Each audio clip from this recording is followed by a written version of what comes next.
آج سے کروڑوں سال پہلے اللہ تبارک و تعالی نے اس کائنات کو تخلیق فرمایا اور پھر حضرت آدم علیہ السلام کے ذریعے اس کائنات کے اندر انسانی زندگی کی بنیاد رکھی۔ اس طرح اللہ تبارک و تعالی نے اس روئے زمین کے اوپر بے شمار قوموں کو آباد فرمایا اور ان قوموں کی طرف اپنے بے شمار انبیاء کرام کو مبعوث فرمایا۔ ہر ایک قوم کی طرف مختلف انبیاء کرام ان کی رشد و ہدایت کے لیے تشریف لائے، یہاں تک کہ 1,24,000 کم و بیش انبیاء کرام اس روئے زمین پر جلوہ فروز ہوئے، اور پھر اللہ تبارک و تعالی نے اپنے پیارے حبیب حضرت محمد مصطفیٰ صلی اللہ تعالی علیہ وآلہ وسلم پر نبوت کا دروازہ بند کر دیا، اور اب قیامت تک کوئی بھی نبی اس دنیا میں تشریف نہیں لائے گا۔ یار دوستو، اس طرح بے شمار انبیاء کرام اپنے اپنے وقت میں اپنی اپنی قوموں کی طرف آئے اور دنیا سے واپس چلے گئے، لیکن 4 انبیاء کرام ایسے ہیں جو آج بھی زندہ ہیں اور وہ آج بھی لوگوں کی مدد کرتے ہیں اور ان کو ہدایت کی طرف بلاتے ہیں۔ یہ 4 انبیاء کرام کون کون سے ہیں اور اللہ تبارک و تعالی نے ان انبیاء کرام کو کس وجہ سے زندہ رکھا ہے اور ان کے زندہ رہنے کی کون سی وجوہات ہیں، ان تمام تر سوالات کے جوابات آج کی اس ویڈیو میں ہم آپ کو بتائیں گے، لہٰذا آپ سے گزارش ہے کہ ہماری اس ویڈیو کو اینڈ تک ضرور دیکھیے گا۔ پیارے دوستو، مختلف روایات اور احادیث نبوی کی روشنی میں 4 ایسے انبیاء کرام کا ذکر ملتا ہے جن کو اللہ تبارک و تعالی نے آج بھی زندہ رکھا ہے، لیکن یہاں سوال یہ پیدا ہوتا ہے کہ ان 4 نبیوں کو اللہ تبارک و تعالی نے کس وجہ سے زندہ رکھا ہے اور یہ 4 نبی کب تک زندہ رہیں گے۔ پیارے دوستو، پہلے نبی جن کو اللہ تبارک و تعالی نے موت نہیں دی اور جن کے ہمیشہ زندہ رہنے کا ذکر خود قرآن پاک میں ملتا ہے، وہ حضرت عیسیٰ علیہ السلام ہے۔ جب حضرت عیسیٰ علیہ السلام نے نبوت کا اعلان کیا تو انہوں نے اپنے ارد گرد کے لوگوں کو جمع کر کے فرمایا کہ میں اللہ تبارک و تعالی کی طرف سے بھیجا ہوا نبی ہوں اور میں دعوت حق دینے کے لیے مبعوث کیا گیا ہوں۔ لیکن جس قوم کی طرف اللہ تبارک و تعالی نے حضرت عیسیٰ علیہ السلام کو مبعوث فرمایا، وہ قوم یہودی قوم تھی، اور ان کی کتاب میں یہ واضح لکھا ہوا تھا کہ اللہ تبارک و تعالی کا ایک نبی آئے گا جو یہودیوں کے دین کو ختم کر دے گا۔ اسی ڈر کی وجہ سے یہودیوں نے حضرت عیسیٰ علیہ السلام کو قتل کرنے کا منصوبہ بنایا کہ اگر حضرت عیسیٰ علیہ السلام زندہ رہے تو ہمارے دین کو ختم کر دیں گے۔ چنانچہ حضرت عیسیٰ علیہ السلام اللہ تبارک و تعالیٰ کے حکم کے مطابق ان یہودیوں کو حق کی طرف بلاتے رہے اور دعوت حق دیتے رہے، لیکن وہ بدبخت قوم آپ پر ایمان نہ لائی اور آپ کو جھٹلاتی رہی اور آپ پر طعن و تشنیع کرتی رہی۔ جب حضرت عیسیٰ علیہ السلام کو یقین ہو گیا کہ اب یہ لوگ میری کسی بات کا یقین نہیں کریں گے اور اسی طرح جہالت پر ڈٹے رہیں گے، ایک دن آپ نے سب یہودیوں کو اکٹھا کیا اور ان سے کہا کہ آپ میں سے کون ہے جو اللہ تبارک و تعالیٰ کے دین پر ایمان لاتا ہے؟ تو ان میں سے تقریباً 12 یا 19 لوگ ایسے تھے جنہوں نے اس بات کا اقرار کیا کہ ہم اللہ تبارک و تعالیٰ کی وحدانیت پر ایمان لاتے ہیں، اور کہا کہ ہم مسلمان ہوئے اور یقیناً آپ ہماری بخشش کا ذریعہ بنیں گے۔ ان خوش نصیب لوگوں کے علاوہ باقی تمام لوگوں نے دین اسلام قبول نہ کیا اور حضرت عیسیٰ علیہ السلام کو اسی طرح جھٹلاتے رہے اور اپنے سابقہ دین یعنی یہودیت پر قائم رہے۔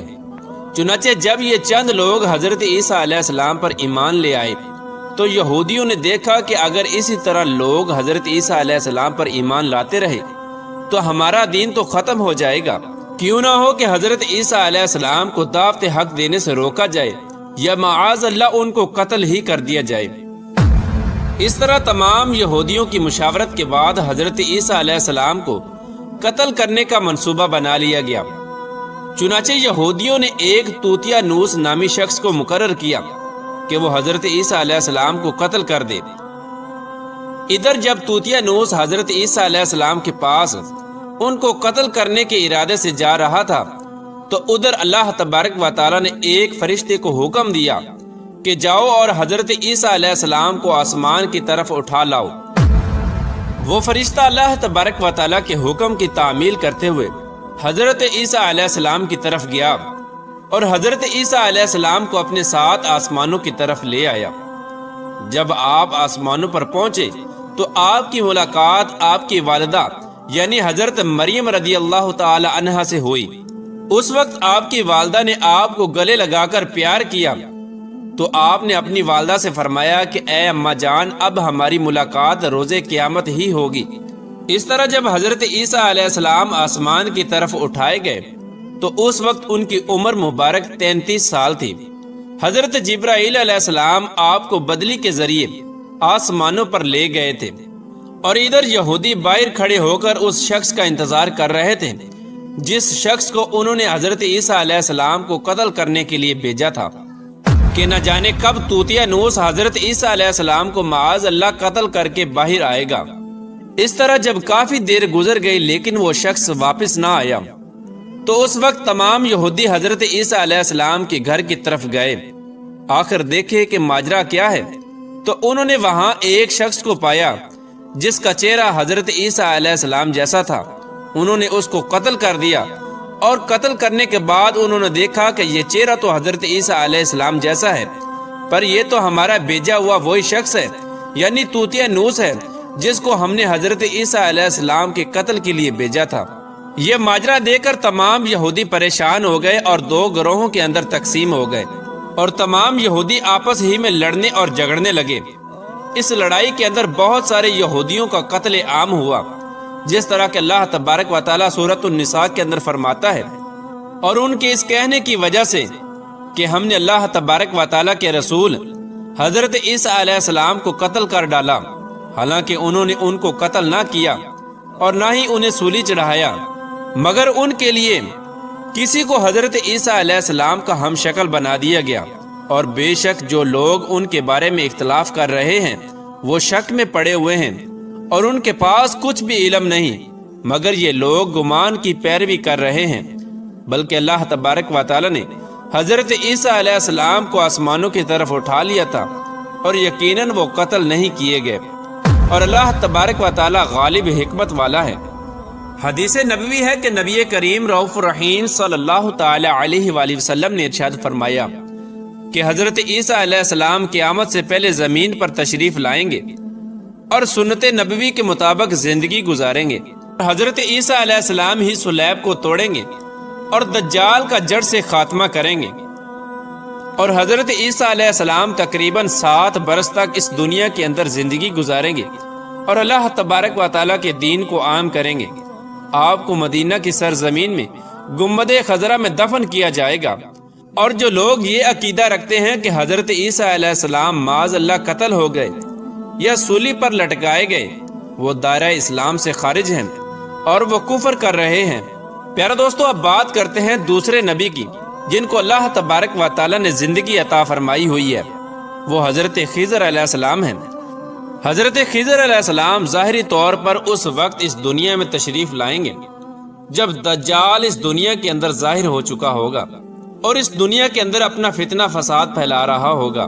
اور دجال لوگوں کو اللہ تبارک و تعالیٰ کے دین سے دور کرے گا۔ اس وقت حضرت خضر علیہ السلام ان لوگوں کو اللہ تبارک و تعالیٰ کے دین کا حکم دیں گے اور ان کو اللہ تبارک و تعالیٰ کی وحدانیت کی طرف بلائیں گے۔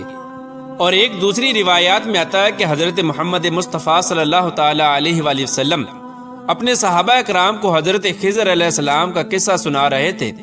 کہ آپ نے فرمایا کہ حضرت خضر علیہ السلام کا باپ ایک بادشاہ تھا جو حضرت خضر علیہ السلام کو اپنی بادشاہت سے نوازنا چاہتا تھا، لیکن حضرت خضر علیہ السلام کو دنیا کی بادشاہت پسند نہ آئی، تو حضرت خضر علیہ السلام نے اپنے والد کی سلطنت کا جانشین بننے سے انکار کر دیا اور اپنے والد گرامی سے ناراض ہو کر جنگلوں کی طرف چلے گئے جہاں ان کو کوئی بھی ڈھونڈ نہ سکا، اور وہاں آپ عبادت الہی میں مصروف ہو گئے۔ اسی دوران آپ کا گزر ایک آب حیات کے چشمے سے ہوا۔ اسی چشمے سے پانی پی کر آپ تا حیات زندہ رہنے میں کامیاب ہو گئے، اور آپ کے تا حیات زندہ رہنے کا ذکر کافی روایات میں ملتا ہے، جس طرح کہ حضرت انس رضی اللہ تعالی عنہ نے ایک روایت نقل کی ہے کہ جب اللہ کے پیارے نبی حضرت محمد مصطفیٰ صلی اللہ تعالی علیہ وآلہ وسلم کا ظاہری وصال ہوا تو ایک بزرگ سارے مجمع سے ہوتا ہوا حضور انور صلی اللہ تعالی علیہ وآلہ وسلم کے جسم انور کے پاس آ کر رک گیا۔ اس وقت اس شخص نے کچھ پڑھا اور واپس چل دیا۔ اس کے جانے کے بعد وہاں موجود صحابہ کرام نے پوچھا کہ یہ شخص کون تھا؟ تو اس وقت اس مجمع میں موجود کوئی بھی انسان اس شخص کے بارے میں علم نہ رکھتا تھا۔ تو اس وقت حضرت علی رضی اللہ تعالی عنہ بولے کہ اس شخص کو میں جانتا ہوں، یہ حضرت خضر علیہ السلام ہیں۔ حضرت خضر علیہ السلام اللہ تبارک و تعالیٰ کے حکم سے مصیبت زدہ لوگوں کی رہنمائی کرتے ہیں، اور حضرت خضر علیہ السلام لوگوں کی اصلاح کر کے ان کو اللہ تبارک و تعالیٰ کے حکم کے مطابق زندگی بسر کرنے کا حکم دیتے ہیں۔ اور حضرت خضر علیہ السلام بہت ہی نیک اور خدا ترس انسان ہیں۔ اور بعض روایات کے اندر حضرت خضر علیہ السلام کا ذکر حضرت ذوالقرنین علیہ السلام کے ساتھ بھی ملتا ہے کہ حضرت خضر علیہ السلام حضرت ذوالقرنین علیہ السلام کے ساتھ کسی سفر پر گئے اور وہاں پر آپ نے آب حیات پیا،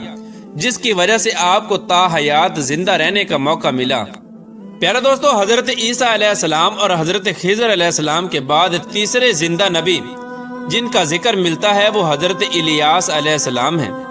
آپ کا ذکر قرآن پاک میں 2 جگہوں پر موجود ہے۔ جس طرح کے تفاسیر میں بیان کیا گیا ہے کہ حضرت الیاس علیہ السلام کو ایک نورانی گھوڑے پر بٹھا کر آسمانوں کی طرف لے جایا گیا۔ جس طرح کہ حضرت انس رضی اللہ تعالی عنہ سے روایت ہے، وہ فرماتے ہیں کہ میرا اور حضرت محمد مصطفیٰ صلی اللہ تعالی علیہ وآلہ وسلم کا گزر ایک پہاڑی سے ہوا۔ وہاں سے گزرتے ہوئے ہمیں ایک آواز سنائی دی کہ اے اللہ تبارک و تعالی، مجھے بھی حضرت محمد مصطفیٰ صلی اللہ تعالی علیہ وآلہ وسلم کا امتی بنا دے۔ یہ آواز سنتے ہی اللہ تبارک و تعالی کے نبی نے مجھے یہ حکم دیا کہ اے انس رضی اللہ تعالی عنہ، اس آواز کا پتہ لگاؤ، یہ کون ہے؟ حضرت انس رضی اللہ تعالی عنہ بیان فرماتے ہیں کہ جب میں اس پہاڑی کے اندر گیا تو میں نے دیکھا کہ ایک سفید پوش بزرگ اللہ تبارک و تعالی کی عبادت میں مشغول تھا۔ جب اس نے مجھے دیکھا اور کہا کہ اے بندے، تم محمد مصطفیٰ صلی اللہ تعالی علیہ وآلہ وسلم کا صحابی ہے، تو اس وقت حضرت انس رضی اللہ تعالی عنہ نے جواب دیا، جی ہاں۔ اس بندے نے کہا کہ میرا سلام محمد مصطفیٰ صلی اللہ تعالی علیہ وآلہ وسلم کو پہنچا دو، اور محمد صلی اللہ تعالی علیہ وآلہ وسلم کی بارگاہ میں عرض کرنا کہ حضرت الیاس علیہ السلام آپ کو ملنا چاہتے ہیں۔ میں نے واپس آ کر حضرت الیاس علیہ السلام کا پیغام حضور صلی اللہ تعالی علیہ وآلہ وسلم کی خدمت میں پیش کیا تو حضور پاک صلی اللہ تعالی علیہ وآلہ وسلم میرے ساتھ وہاں چلے گئے۔ جب ہم لوگ حضرت الیاس علیہ السلام کے پاس پہنچے تو میں پیچھے کھڑا ہو گیا، تو حضور پاک صلی اللہ تعالی علیہ وآلہ وسلم اور حضرت الیاس علیہ السلام کافی دیر تک آپس میں بات چیت کرتے رہے۔ اللہ تبارک و تعالیٰ کی طرف سے ان پر آسمان سے کھانا نازل ہوا، تو حضرت محمد مصطفیٰ صلی اللہ تعالی علیہ وآلہ وسلم نے مجھے بھی پاس بلا لیا۔ اس طرح ہم تینوں نے مل کر کھانا کھایا۔ جب کھانا ختم ہوا تو میں نے دیکھا کہ ایک سفید پرندہ آسمان سے نیچے کی طرف آ رہا ہے۔ وہ پرندہ حضرت الیاس علیہ السلام کے پاس آیا۔ حضرت الیاس علیہ السلام اس پرندے پر سوار ہو کر آسمان کی طرف چلے گئے۔ بعض علماء کرام نے لکھا ہے کہ حضرت الیاس علیہ السلام اور حضرت خضر علیہ السلام ہر رمضان شریف میں بیت المقدس میں تشریف لاتے ہیں اور وہاں پر روزے رکھتے ہیں اور حج کے موقع پر حج ادا کرتے ہیں۔ یہ دونوں نبی مختلف مقامات پر مصیبت زدہ لوگوں کی مدد کرتے ہیں۔ پیارے دوستو، اب بات کرتے ہیں چوتھے نبی کی جو آج بھی زندہ ہیں۔ وہ حضرت ادریس علیہ السلام ہیں، جن کے زندہ ہونے کی بھی روایات ملتی ہیں۔ جس طرح کہ اللہ تبارک و تعالیٰ سورہ مریم کے اندر ارشاد فرماتا ہے کہ وہ ایک نیک اور پرہیزگار انسان اور نبی تھے کہ اللہ تبارک و تعالیٰ نے حضرت ادریس علیہ السلام کو جنت سے اٹھا لیا تھا۔ پیارے دوستو، شب معراج کی رات چوتھے آسمان پر حضرت محمد مصطفیٰ صلی اللہ تعالی علیہ وآلہ وسلم اور حضرت ادریس علیہ السلام کی ملاقات ہوئی تھی۔ حضرت ادریس علیہ السلام کا چھٹے آسمان پر ہونے کا بھی ذکر ملتا ہے۔ حضرت ادریس علیہ السلام زمین کی سیر و سیاحت کے ساتھ ساتھ اللہ تبارک و تعالیٰ کے ذکر میں مشغول رہا کرتے تھے۔ حضرت ابن عباس رضی اللہ تعالیٰ عنہ فرماتے ہیں کہ حضرت ادریس علیہ السلام ایک درزی کا کام کیا کرتے تھے۔ آپ کپڑوں کی سلائی کرتے جاتے اور اللہ تبارک و تعالیٰ کا ذکر بلند کرتے جاتے۔ جب شام ہوتی تو آپ کی نیکیاں بے تحاشا ہو جاتی۔ زمین پر رہنے والے انسانوں میں سے سب سے زیادہ نیکیاں حضرت ادریس علیہ السلام کی ہوتی اور آپ کی نیکیاں اللہ تبارک و تعالیٰ کے ہاں شمار ہو جاتی۔ حضرت ادریس علیہ السلام کو زندہ آسمانوں کی طرف اٹھا لیا گیا تھا۔ ایک مرتبہ ملک الموت علیہ السلام حضرت ادریس علیہ السلام کی خدمت میں حاضر ہوئے تو حضرت ادریس علیہ السلام نے ان سے کہا کہ مجھے موت کا ذائقہ چکھنا ہے۔ چنانچہ آپ کے کہنے پر ملک الموت علیہ السلام نے آپ کی جان نکال لی اور پھر اللہ تبارک و تعالیٰ کے حکم سے آپ کو زندہ کر دیا۔ آپ نے فرشتے سے درخواست کی کہ میں دوزخ کو دیکھنا چاہتا ہوں۔ پھر آپ کو دوزخ میں لے جایا گیا اور وہاں کی سیر کرائے گی۔ پھر آپ نے جنت کی سیر کرنے کا ارادہ کیا تو آپ کو جنت کی سیر کرائے گی اور آپ کو جنت میں داخل کر دیا گیا۔ جنت کو دیکھنے کے بعد حضرت ادریس علیہ السلام نے یہ فیصلہ کیا کہ اب میں یہیں پر رہنا پسند کروں گا۔ چنانچہ فرشتے نے آپ کو کہا کہ آپ اپنے مقام کی طرف واپس چلے جائیں۔ اسی وقت اللہ تبارک و تعالیٰ کی طرف سے اس فرشتے کو حکم ملا کہ حضرت ادریس علیہ السلام کو یہیں پر رہنے دیا جائے۔ اس طرح جب حضرت ادریس علیہ السلام نے موت کا مزہ چکھا تو اللہ تبارک و تعالیٰ کا وہ حکم بھی پورا ہو گیا کہ کل نفس ذائقۃ الموت، کہ ہر جان نے موت کا ذائقہ چکھنا ہے۔ چنانچہ حضرت ادریس علیہ السلام کی جب روح قبض کر لی گئی تو اللہ تبارک و تعالیٰ کے اس حکم کی تکمیل ہو گئی اور پھر دوبارہ زندہ ہو کر آپ جنت میں داخل ہو گئے اور حضرت ادریس علیہ السلام نے جنت ہی میں ٹھہرنے کا ارادہ کیا تو اللہ تبارک و تعالیٰ نے آپ کی اس خواہش کو پورا کر دیا۔